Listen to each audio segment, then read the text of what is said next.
Ya, shalom saudara. Shalom. Ya, kita jumpa lagi ya saudara ya.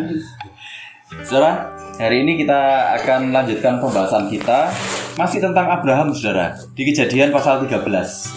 Oke saudara, kita akan bahas di Kejadian pasal 13 saudara, ayat 1 sampai 18. Saya akan bacakan ya untuk kita semuanya. Ini judul perikopnya, Abram dan Lot berpisah. Maka pergilah Abram dari Mesir ke tanah Negeb dengan istrinya dan segala kepunyaannya, dan Lot pun bersama-sama dengan dia. Adapun Abram sangat kaya, banyak ternak, perak dan emasnya. Ia berjalan dari tempat persinggahan ke tempat persinggahan, dari tanah Negeb sampai dekat Betel, di mana kemahnya mula-mula berdiri antara Betel dan Ai, ke tempat mezbah yang dibuatnya dahulu di sana. Disitulah Abram memanggil nama Tuhan. Juga Lot yang ikut bersama-sama dengan Abram mempunyai domba dan lembu dan kemah. Tetapi negeri itu tidak cukup luas bagi mereka untuk diam bersama-sama, sebab harta milik mereka amat banyak, sehingga mereka tidak dapat diam bersama-sama. Karena itu terjadilah perkelahian antara para gembala Abram dan para gembala Lot. Waktu itu orang Kanaan dan orang Feris diam di negeri itu. Maka berkatalah Abram kepada Lot, "Janganlah kiranya ada perkelahian antara aku dan engkau, dan antara para gembalaku dan para gembalamu, sebab kita ini kerabat. Bukankah seluruh negeri ini terbuka untuk engkau? Baiklah, pisahkan dirimu daripadaku. Jika engkau ke kiri, maka aku akan ke kanan. Jika engkau ke kanan, maka aku akan ke kiri." Lalu Lot melayangkan pandangnya dan dilihatnya lah bahwa seluruh lembah Yordan banyak airnya, seperti taman Tuhan, seperti tanah Mesir, sampai ke Soar. Hal itu terjadi sebelum Tuhan memusnahkan Sodom dan Gomora. Sebab itu Lot memilih baginya seluruh lembah Yordan itu, lalu ia berangkat ke sebelah timur dan mereka berpisah. Abram menetap di tanah Kanaan, tetapi Lot menetap di kota-kota lembah Yordan dan berkemah di dekat Sodom. Adapun orang Sodom sangat jahat dan berdosa terhadap Tuhan. Setelah Lot berpisah daripada Abram, berfirmanlah Tuhan kepada Abram, "Pandanglah sekelilingmu dan lihatlah dari tempat engkau berdiri itu ke timur dan ke barat, utara dan selatan. Sebab seluruh negeri yang kau lihat itu akan kuberikan kepadamu dan kepada keturunanmu untuk selama-lamanya. Dan aku akan menjadikan keturunanmu seperti debu tanah banyaknya, sehingga jika seandainya ada yang dapat menghitung debu tanah, keturunanmu pun akan dapat dihitung juga. Bersiaplah, jalanilah negeri itu menurut panjang dan lebarnya, sebab kepadamu lah akan kuberikan negeri itu." Sesudah itu Abram memindahkan kemahnya dan menetap di dekat pohon-pohon terpanting di Mamre, dekat Hebron. Lalu didirikanlah mezbah di situ bagi Tuhan. Saudara, ini Abram ceritanya setelah dia diusir keluar dari Mesir ya.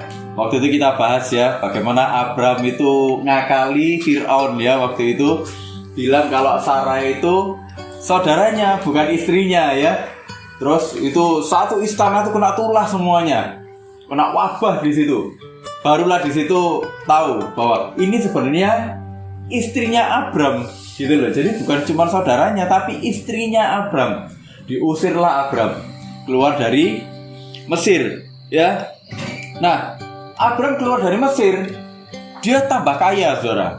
Dia tambah kaya, ternaknya tambah banyak, pokoknya dombanya tambah banyak, semuanya tambah banyak dia. Keluarlah dia dari Mesir.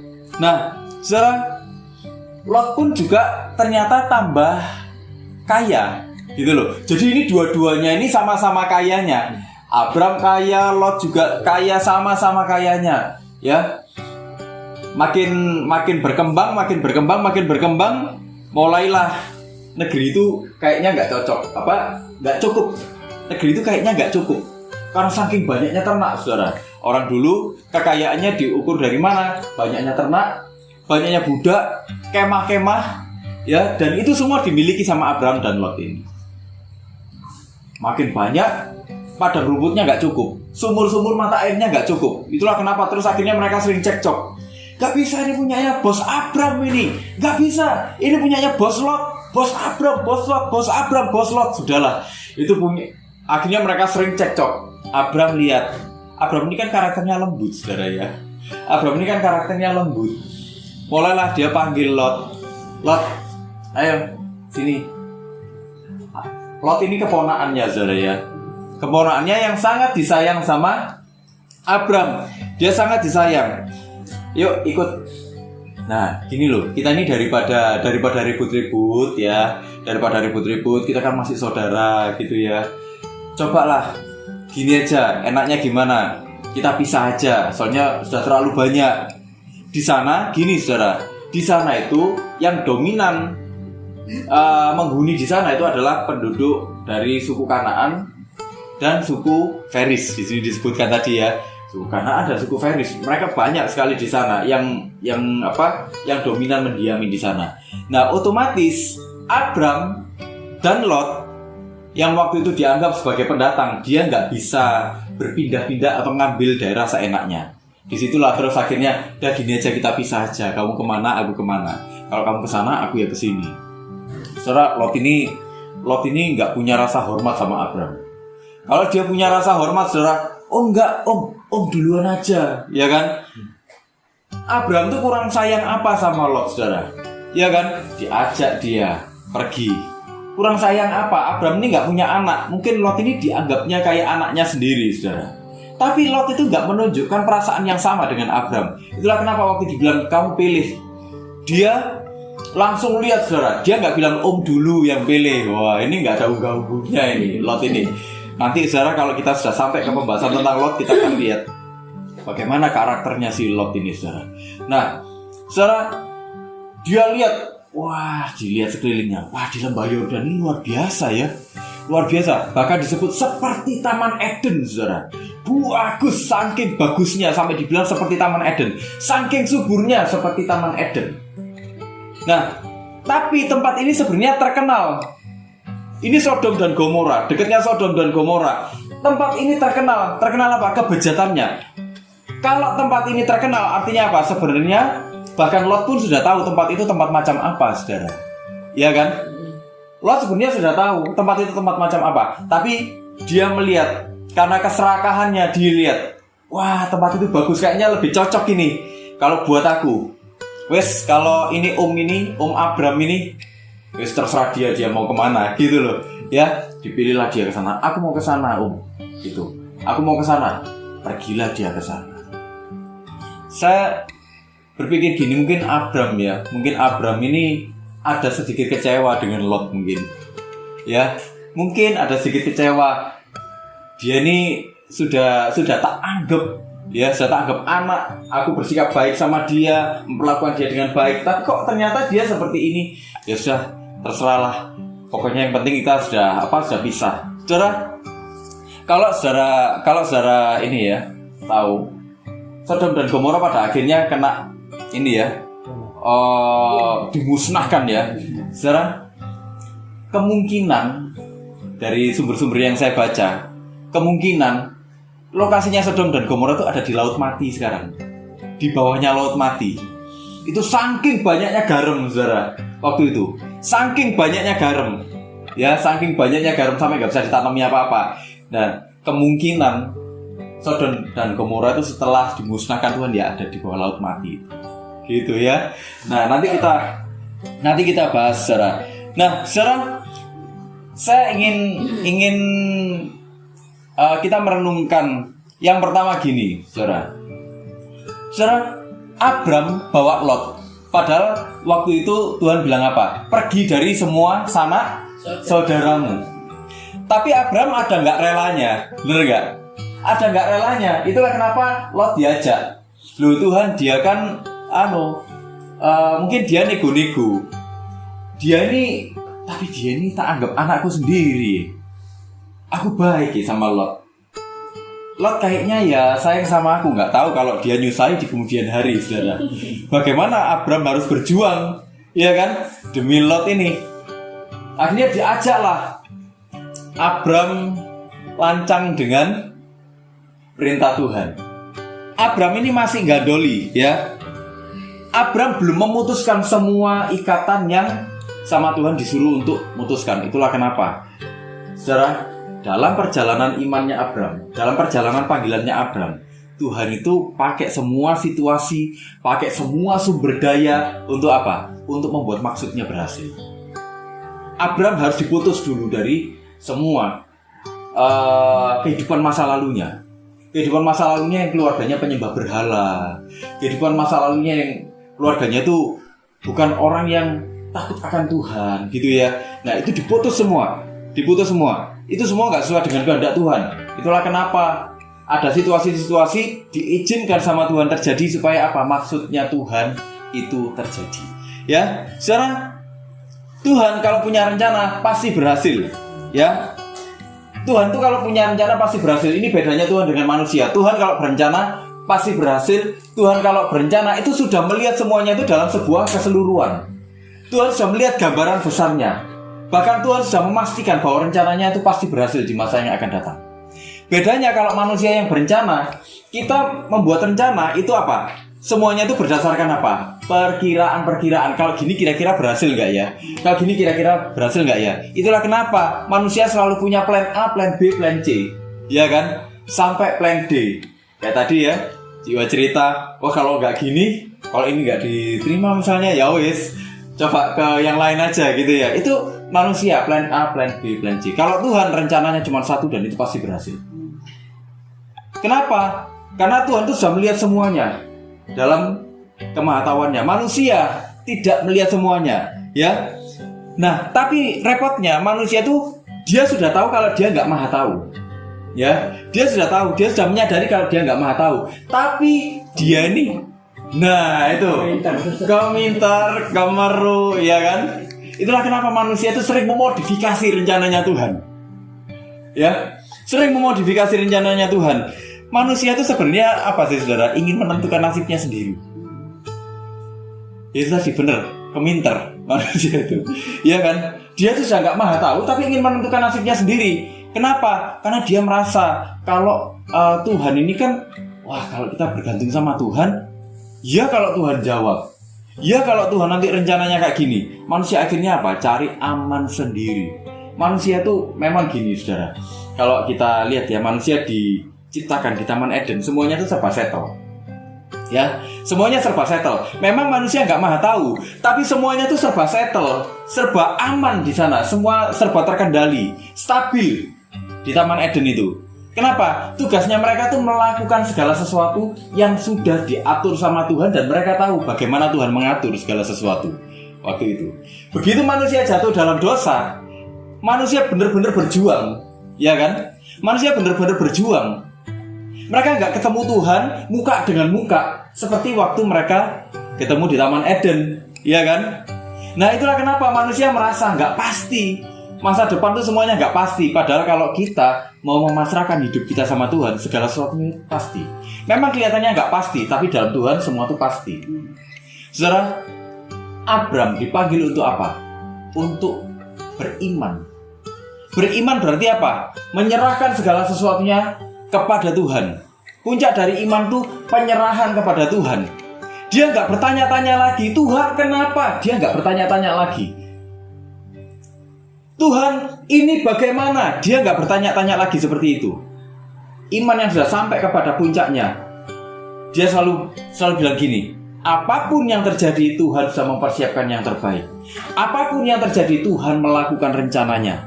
Aku nggak perlu bertanya-tanya tentang apapun, tentang kenapa, tentang bagaimana. Kenapa? Tuhan sudah berencana dan Tuhan pasti memastikan kalau itu akan terjadi. Nah, itulah kenapa saudara manusia itu sering memodifikasi.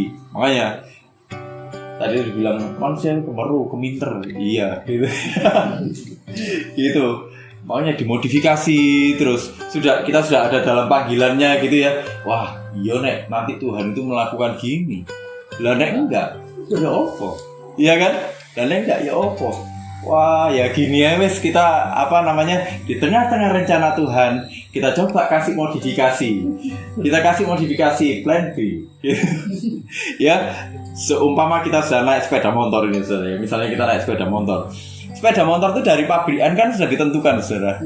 Tujuannya sudah dihitung semua, peruntukannya, benar nggak saudara? Nah, tapi ada kadang-kadang sama orang ini diganti apanya, ya kan? Wah dari pabrikan ini, wah ini kurang ini. Kayaknya kok kurang memenuhi seleraku ini. Ya, kalau saudara lihat ada banyak kan mobil-mobil sekarang belakangnya itu lampunya dikasih yang bikin silau di mata kayak gitu. Pabrik nggak bikin yang kayak gitu kan saudara? Lah kenapa kok dibikin silau? Iya kan? Pingin gaya-gayaan, pingin keren-kerenan kan? Nah itulah manusia. nggak tahu kalau itu membahayakan, gitu loh ya. Tapi Tuhan nggak gitu, rencananya pasti baik dan nggak membahayakan kita. Resistensinya manusia, sikap keminternya manusia itu bikin kita sebenarnya nggak bisa melihat rencana Tuhan dengan baik, nggak bisa lihat rencana Tuhan itu dengan jelas, gitu loh. Itulah kenapa Abram, saudara, waktu dia masuk ke Mesir, dia ini sudah menerima panggilan dari Tuhan, tapi dia takut dia dibunuh sama Fir'aun. Dia takut dia dibunuh sama orang-orang Mesir. Padahal rencana Tuhan itu ada, yang manggil Tuhan, yang manggil Abram ini Tuhan langsung loh. Bukan dikasih tahu orang, Tuhan itu ya bicara sama saya. Tuhan manggil kamu untuk pergi ke tanah yang dijanjikan sama Tuhan. Gak gitu, saudara. Jadi Tuhan ketemu sama Abram, dibilang, Abram, pergi kamu ke tanah yang akan nanti kutunjukkan kepadamu. Dia ketemu, lihat, wah ini Tuhan ini, iya kan? Dia lihat yang seperti itu, dia sudah tahu.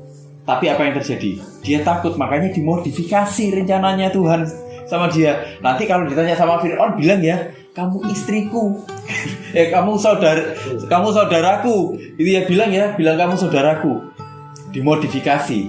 Padahal justru itu mengacaukan hidupnya, ya, mengacaukan hidupnya. Nah, saudara, tapi gini, Tuhan itu akan memastikan, meskipun manusia berusaha memodifikasi atau manusia itu berusaha untuk cari plan B dan plan C, tapi Tuhan akan memastikan rencananya tidak pernah gagal. Ya, ini yang terjadi sama Abram. Kita lihat, saudara, dari pertama kali kita bahas Abram sampai ke sini, kita lihat bagaimana perjalanan imannya Abram. Dia sempat jatuh, sempat down ya, saudara ya, sempat down.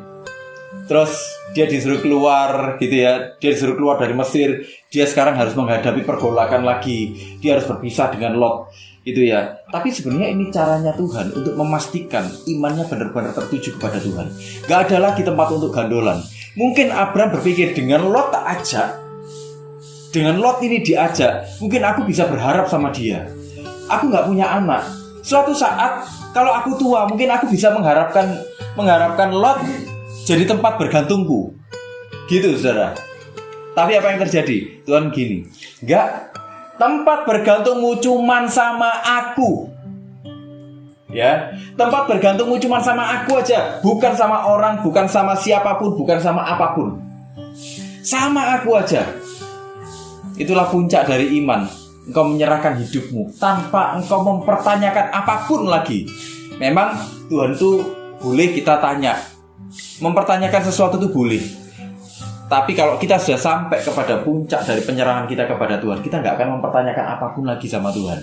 Kenapa? Karena kita tahu segala sesuatu yang dilakukan Tuhan baik adanya. Seperti waktu Tuhan menciptakan. Tuhan waktu menciptakan, di setiap akhir dari penciptaannya Tuhan selalu bilang apa? Maka Allah melihat bahwa semuanya itu baik. Semuanya itu baik. Semuanya itu baik. Baik, baik, baik, baik. Sampai di hari terakhir bilang, maka Allah melihat semuanya sungguh amat baik. Nah itulah, saudara, kalau kita memahami itu, kita nggak akan ngomong gini lagi, Tuhan, Tuhan, kenapa hidupku Engkau buat seperti ini? Kita nggak akan ngomong seperti itu lagi. Tapi di dalam kehidupan kita akan selalu ngomong, Tuhan, aku percaya bahwa dalam perkara ini pun semuanya itu baik. Engkau akan melakukan kebaikan dalam hidupku. Gitu ya, saudara. Nah, ini loh, saudara, saya ingin bacakan di Yesaya pasal 55, saudara. Ayat 8 sampai 9, saya bacakan buat kita semua. Sebab rancanganku bukanlah rancanganmu, dan jalanmu bukanlah jalanku. Demikianlah firman Tuhan. Seperti tingginya langit dari bumi, demikianlah tingginya jalanku dari jalanmu, dan rancanganku dari rancanganmu. Nah, di sini kita bisa melihat betapa berbedanya jarak atau kualitas rancangannya Tuhan dengan manusia. Itulah kenapa sebenarnya nggak salah kalau kita mempercayakan hidup kita sepenuhnya sama Tuhan. Saudara, kita memang nggak tahu apa-apa dengan semua yang terjadi. Kita nggak bisa tahu semua hal. Banyak hal yang kita nggak tahu. Banyak blind spot di dalam hidup kita. Tapi percayalah, di dalam setiap blind spot, di dalam semua ketidakmahatauan kita, Tuhan itu mengatur segala sesuatunya. Tuhan itu mengatur segala sesuatunya. Untuk apa? Untuk mendatangkan kebaikan bagi kita. Itu ya. Kita nggak tahu apa-apa. Ya memang kita manusia yang nggak maha tahu. Makanya dibilang, Seperti tingginya langit dari bumi, demikianlah tingginya jalanku dari jalanmu. Gak sama rancangannya Tuhan dengan rancangannya manusia. Itulah kenapa kamu harus percaya. Gitu ya. Sekarang saya ingin bacakan lagi dalam Roma pasal 8 ayat 28. Ya, saya akan bacakan untuk kita semuanya. Kita tahu sekarang bahwa Allah turut bekerja dalam segala sesuatu untuk mendatangkan kebaikan bagi mereka yang mengasihi Dia, yaitu bagi mereka yang terpanggil sesuai dengan rencana Allah. Ya, saudara, saya ingin soroti gini. Kita tahu sekarang bahwa Allah turut bekerja di dalam segala sesuatu. Turut bekerja. Dalam bahasa aslinya itu, kalau di bahasa Indonesia kan gini, sinergi. Jadi Allah itu mensinergikan semuanya ya. Waktu kita bahas di kemarin waktu penciptaan ya saudara ya, Allah mensinergikan semuanya. Jadi apa aja variabel yang ada di dunia ini saudara? Keadaan, ya, sifat-sifat manusia, apalagi cuaca, apalagi situasi politik mungkin, apalagi saudara, kesehatan, apalagi kekayaan, apalagi saudara, bencana. Apa variabel dalam kehidupan manusia? Semua variabel itu saudara, ya, sama Tuhan disinergikan. Disinergikan itu berarti diapakan saudara? Disatukan semuanya, diambil semuanya, dikerjasamakan semuanya. Untuk apa? Untuk mendatangkan kebaikan bagi mereka yang mengasihi Dia. Siapa orang yang mengasihi Dia itu? Dibilang gini, mereka yang terpanggil sesuai dengan rencana Allah. Kita bisa tahu orang terpanggil sesuai dengan rencana Allah atau enggak itu dari mana? Dari bagaimana dia mengasihi Tuhan. Itu loh. Enggak orang tiba-tiba ngomong, aku mengaku percaya bahwa Tuhan itu adalah Tuhan dan juru selamat pribadiku, tapi hidupnya bejat. Itu enggak gitu saudara. Jadi gini saudara, Tuhan itu secara ajaib, ya, begitu Abraham keluar dari Mesir, ya, Abraham ini kan keluar dari Mesir, diusir dia. Secara manusia kita melihat, Abraham kapok kon, gitu ya. Abraham kapok, salamu, bujui, iya kan? Kita pasti berpikir seperti itu. Kalau kita waktu itu ada di zamannya Abraham, saudara, kita pasti ngapok no Abraham. Kapok kon, kamu malu, kamu bayang no, diusir sama raja, dan kalau diusir sama raja, saudara. Ini diusir sama raja ya. Itu seluruh negeri pasti tahu nggak saudara? Tahu, kelihatan semua. Ini loh, yang diusir sama raja. Dinyinyiri, digunjingkan. Apalagi saudara, diteriak-teriaki, dibodoh-bodohkan. Ya apa kan? Dibully ya. Dibully sama seluruh negeri saudara. Bayangkan Abraham mukanya taruh di mana waktu itu. Gitu ya. Abraham masih nggak mau pisah sama Lot. Saudara bayangkan. Ini Tuhan mengatur semuanya sampai dituntun ya ke negeri yang dominan orang Kanaan dan orang Feris, di mana mereka nggak bisa bebas menentukan wilayahnya gitu aja. Habis itu, apalagi variabel yang kita bisa lihat di sini, karakternya Lot. Lot ini bagaimana karakternya, saudara? Karakternya dia nggak ada hormat-hormatnya nih sama Abraham. Itulah kenapa Abraham bisa akhirnya pisah dengan Lot. Bagaimana Tuhan memisahkan Abraham dari Lot untuk kebaikannya Abraham, untuk memastikan rencananya terjadi, menggunakan karakternya Lot, menggunakan apa yang terjadi dengan gembala-gembalanya, menggunakan harta bendanya, menggunakan penduduk-penduduk di sana, yang akhirnya Abraham dan Lot ini nggak bisa sembarangan di sana. Bisa nangkep ya saudara ya, bisa lihat ya, bagaimana Tuhan itu mensinergikan semuanya untuk mendatangkan kebaikan bagi Abraham. Siapa Abraham? Orang yang mengasihi Dia. Orang yang mengasihi Dia yang bagaimana? Yang terpanggil sesuai dengan rencana Tuhan. Ya, kita bisa lihat ya di sini ya, bagaimana Tuhan. Rencanamu bukan rencanaku nak, tapi rencanaku pasti baik buat kamu. Dan aku mensinergikan semuanya untuk mendatangkan kebaikan bagi kamu. Kenapa? Supaya namaku dipermuliakan melalui hidupmu. Wah, gitu saudara ya. Nah saudara, yang baik belum tentu rencana Tuhan. Kita kadang-kadang gini saudara ya. Kita kadang-kadang kalau ngelihat itu gini. Kalau orang lagi ada dalam proses, orang ngomongnya gimana saudara? oh itu diasap Tuhan gitu. Bener gak saudara? Nah, dikutuki. Terlalu sering kan orang Kristen itu saudara. Nah itu ngomong dosa. Apalagi saudara, apes. Kata sembahyang. Kata sembahyang gitu, ya kan? Kata sembahyang itu. Ada lagi ngomong gini, kurang perpuluhan. Iya bener ya saudara ya. Ada kayak gitu-gitu. Saya kadang ketemu sama orang yang mengidentikan proses hidup seseorang dengan hal-hal seperti itu saudara. Nah, diidentikan gini, tapi kalau dia hidupnya enak gitu ya, hidupnya enak, dia itu pasti dicintai sama Tuhan. Gak ngerti kalau hidup di belakangnya suka main perempuan, gitu ya, judi, apalagi saudara, mabuk-mabukan, korupsi gitu. Lah saudara kalau kita lihat, kadang-kadang orang justru orang-orang yang bejat hidupnya itu justru kayaknya hidupnya enak loh saudara. Iya kan? Iya kan? Firman Tuhan ngajari kita apa? Semua itu disinergikan sama Tuhan.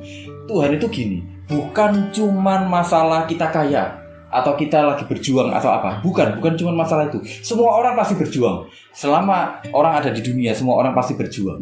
Ya.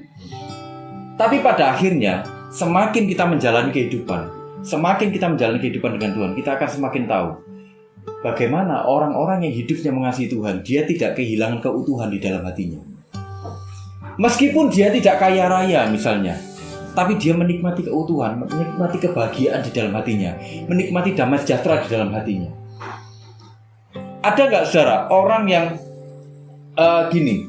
Kita katakanlah ini kita bukan orang-orang yang masuk 10 besar orang terkaya di Indonesia. Ya saudara ya, 100 besar pun kita nggak masuk kok. 1000 besar pun kita nggak masuk. Gitu ya. Tapi saudara bisa tidur nyenyak nggak? Tidur nyenyak ya. Bahkan kurang. Loh, bahkan rasanya pengen tidur lagi ya. Nah itu ya. Saudara waktu makan gitu ya, saudara nggak makan di restoran yang harganya jutaan, ya nggak makan makanan yang jutaan, tapi saudara menikmati nggak setiap makanan yang saudara makan? Menikmati. Nah, bisa mulu gini ya, rasanya enak gitu ya, bisa mulu makan ikan asin gitu ya. Nah, kadang-kadang di resto jutaan, saudara di resto jutaan bisa nggak kita makan mulu, saudara? Makannya pakai garpu, table manner, ya nggak boleh gini, saudara. Makan nggak boleh gini. Nah itu saudara.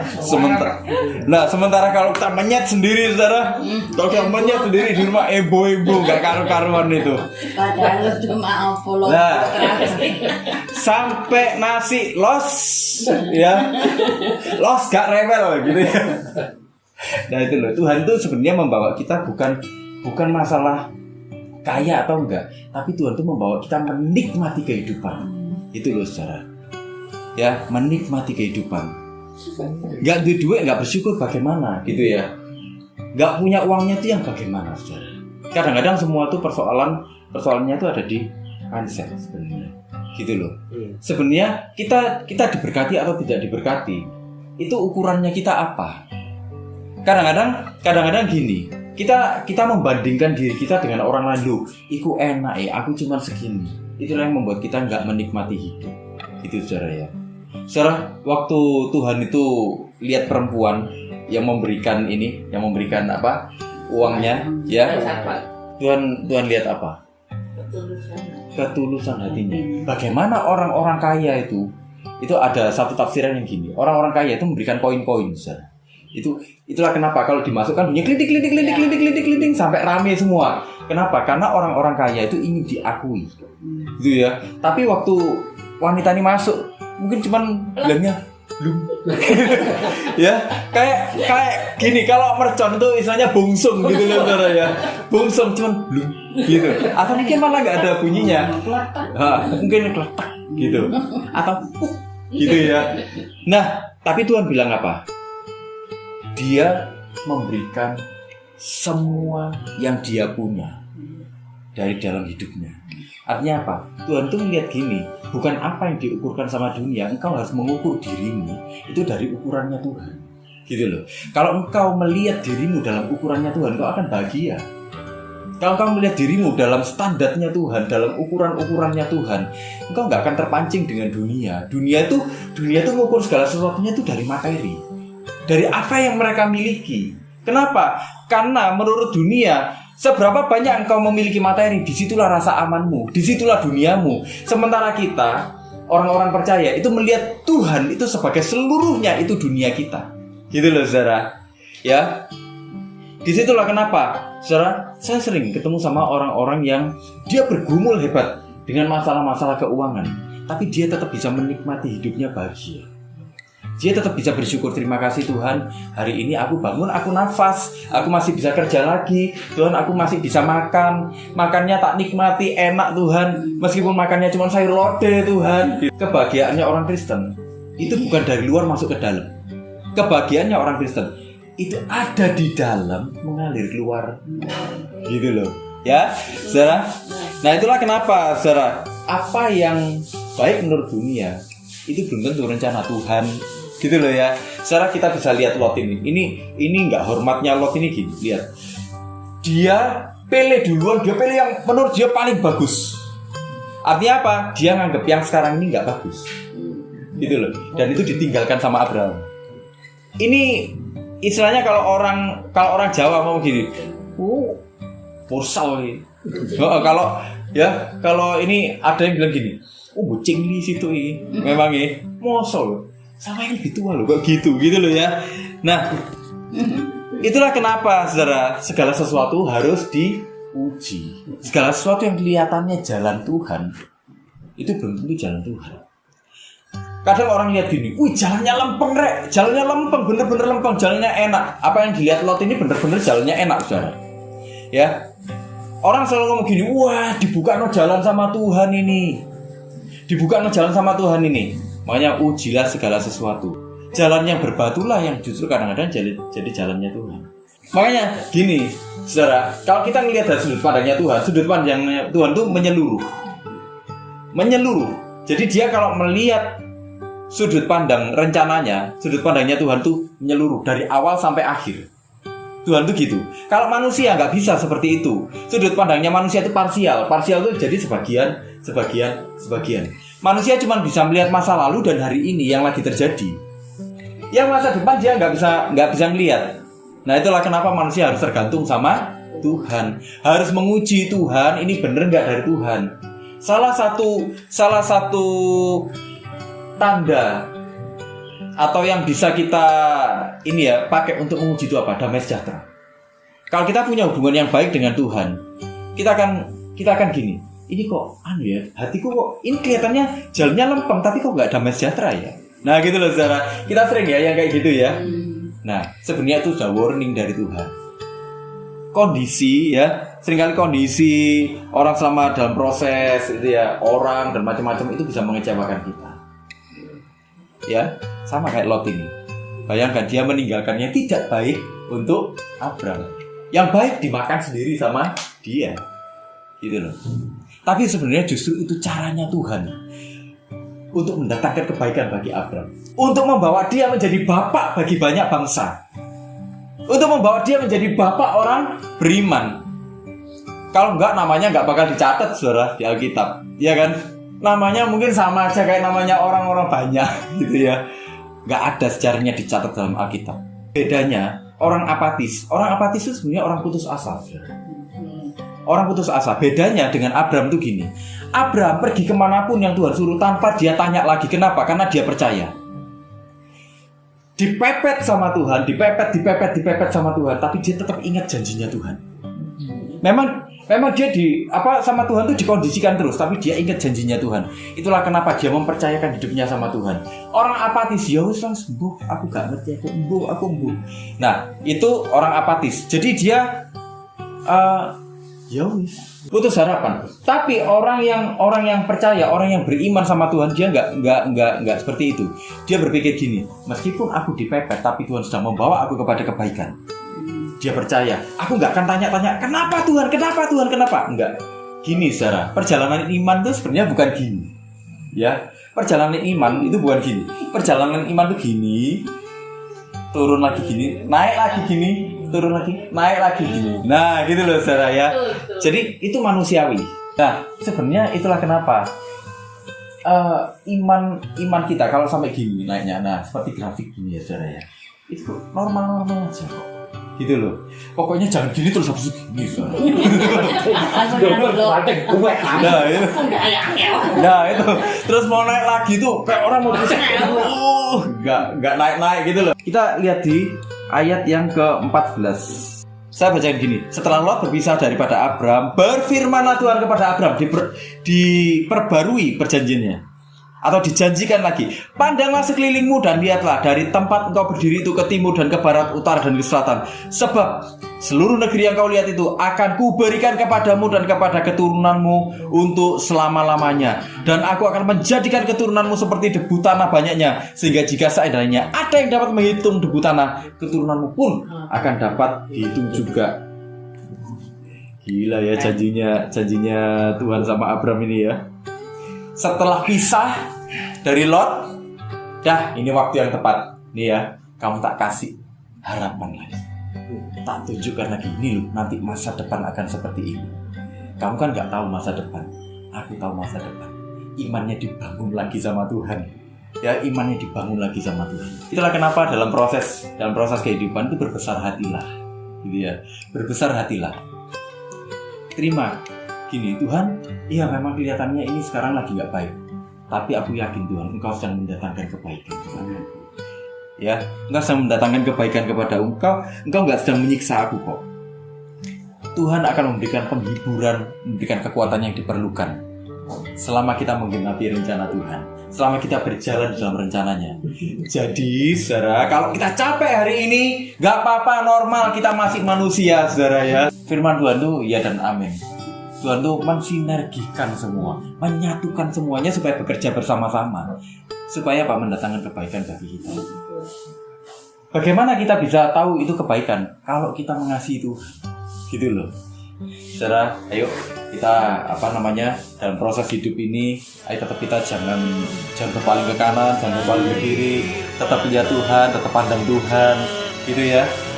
Dan tetap percayalah Tuhan mensinergikan semuanya untuk mendatangkan kebaikan bagi kita. Amin, saudara.